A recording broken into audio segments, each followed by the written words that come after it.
Chapter 23. The rainy night had ushered in a misty morning, half frost, half drizzle, and temporary brooks crossed our path, gurgling from the uplands. My feet were thoroughly wetted. I was cross and low, exactly the humour suited for making the most of these disagreeable things.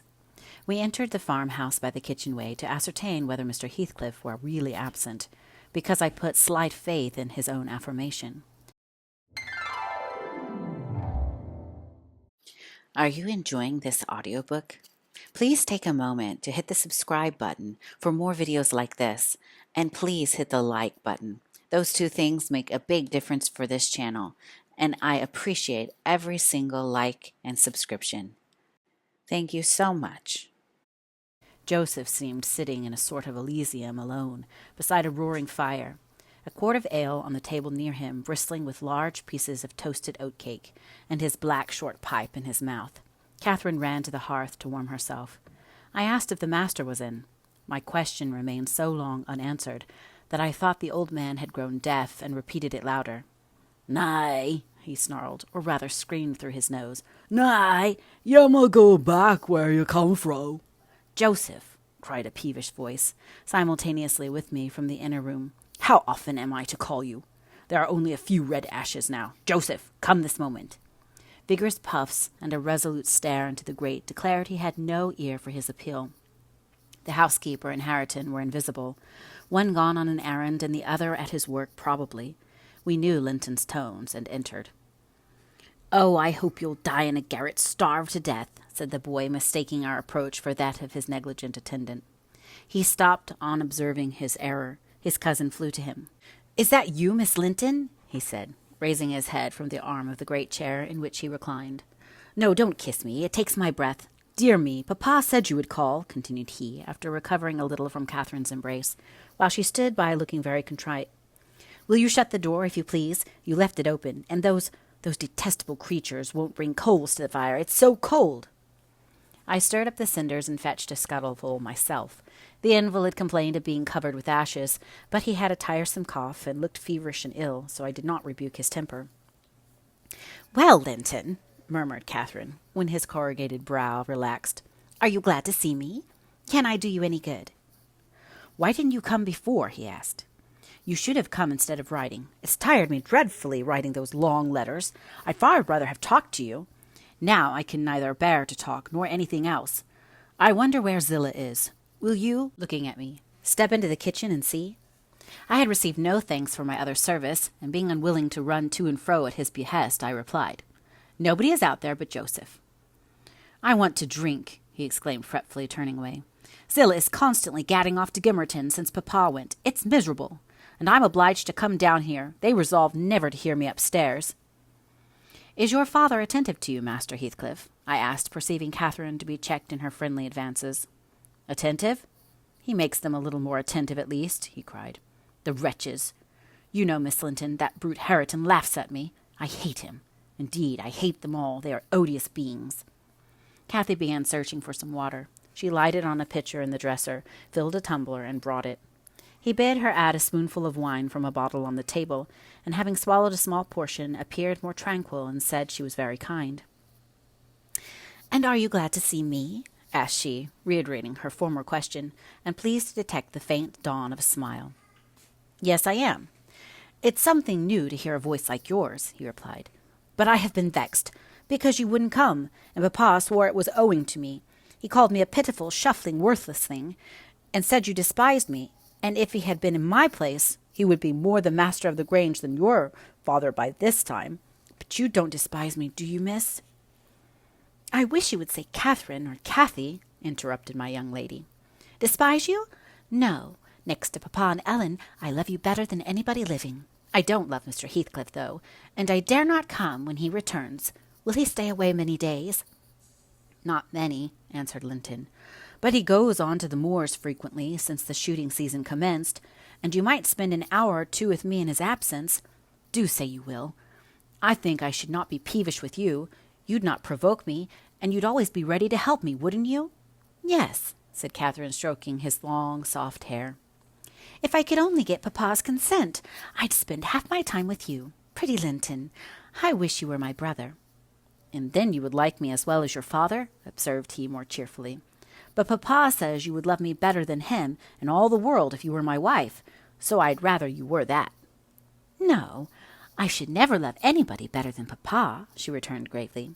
"And people hate their wives sometimes, but not their sisters and brothers. If you were the latter, you would live with us, and papa would be as fond of you as he is of me."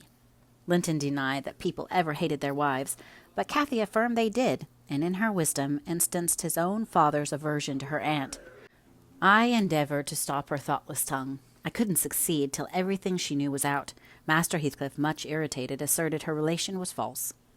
"Papa told me, and papa does not tell falsehoods," she answered pertly. "My papa scorns yours," cried Linton. "He calls him a sneaking fool."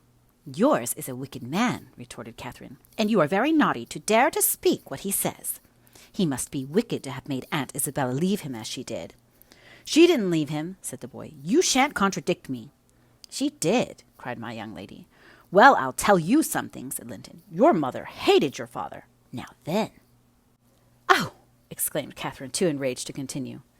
"And she loved mine," added he. "You little liar! I hate you now," she panted, and her face grew red with passion. She did, sang Linton, sinking into the recess of his chair and leaning back his head to enjoy the agitation of the other disputant, who stood behind. "Hush, Master Heathcliff," I said. "That's your father's tale too, I suppose." "It isn't. You hold your tongue," he answered. She did. Catherine, she did.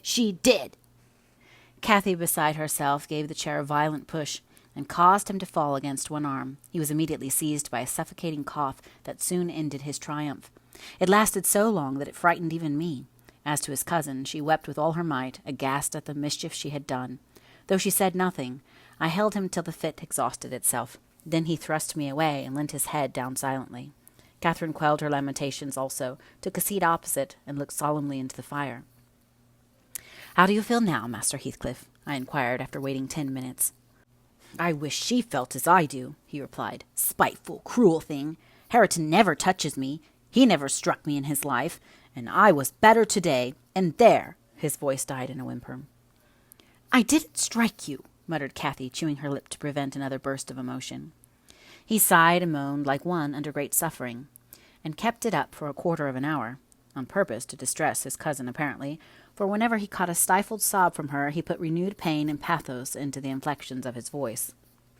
"I'm sorry I hurt you, Linton," she said at length, racked beyond endurance, "but I couldn't have been hurt by that little push, and I had no idea that you could either. You're not much, are you, Linton? Don't let me go home thinking I've done you harm. Answer, speak to me." "I can't speak to you," he murmured. "You've hurt me so that I shall lie awake all night choking with this cough. If you had it, you'd know what it was, but you'll be comfortably asleep while I'm in agony and nobody near me. I wonder how you would like to pass those fearful nights."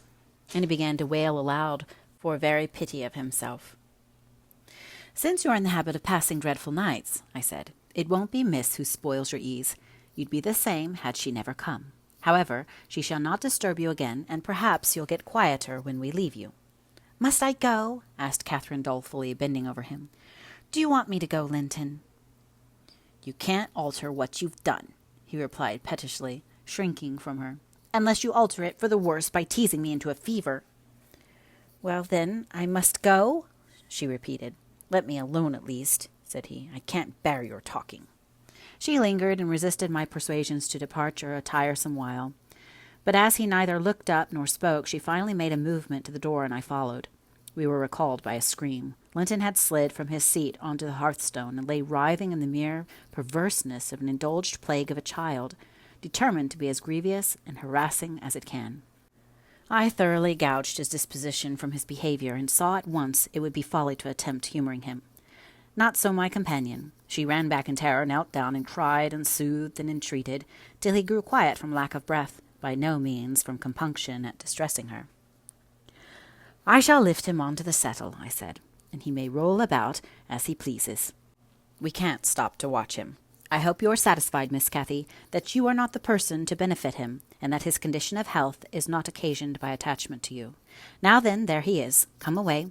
As soon as he knows there is nobody by to care for his nonsense, he'll be glad to lie still." She placed a cushion under his head and offered him some water. He rejected the latter and tossed uneasily on the former, as if it were a stone or a block of wood. She tried to put it more comfortably. "I can't do with that," he said. "It's not high enough." Catherine brought another to lay above it. "That's too high," murmured the provoking thing. "How must I arrange it, then?" she asked despairingly. He twined himself up to her as she half knelt by the settle and converted her shoulder into a support. "No, that won't do," I said. "You'll be content with the cushion, Master Heathcliff. Miss has wasted too much time on you already. We cannot remain 5 minutes longer." "Yes, yes, we can," replied Cathy. "He's good and patient now. He's beginning to think I shall have far greater misery than he will tonight, if I believe he is the worse for my visit. And then I dare not come again. Tell the truth about it, Linton, for I mustn't come if I have hurt you." "You must come to cure me," he answered. "You ought to come, because you have hurt me. You know you have extremely. I was not as ill when you entered as I am at present, was I?" "But you've made yourself ill by crying and being in a passion. I didn't do it all," said his cousin. "However, we'll be friends now, and you want me. You would wish to see me sometimes, really?" "I told you I did," he replied impatiently. "Sit on the settle and let me lean on your knee. That's as Mamma used to do, whole afternoons together. Sit quite still and don't talk. But you may sing a song if you can sing, or you may say a nice long interesting ballad, one of those you promised to teach me, or a story. I'd rather have a ballad, though. Begin." Catherine repeated the longest she could remember. The employment pleased both mightily.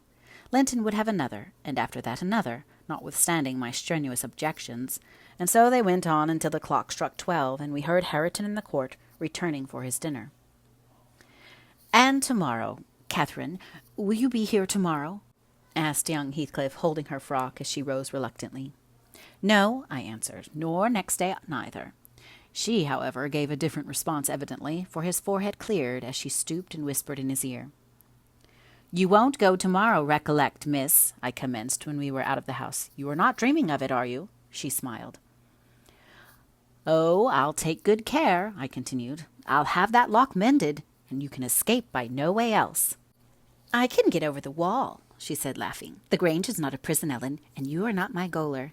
And besides, I'm almost 17. I'm a woman, and I'm certain Linton would recover quickly if he had me to look after him. I'm older than he is, you know, and wiser, less childish, am I not? And he'll soon do as I direct him, with some slight coaxing. He's a pretty little darling when he's good. I'd make such a pet of him if he were mine.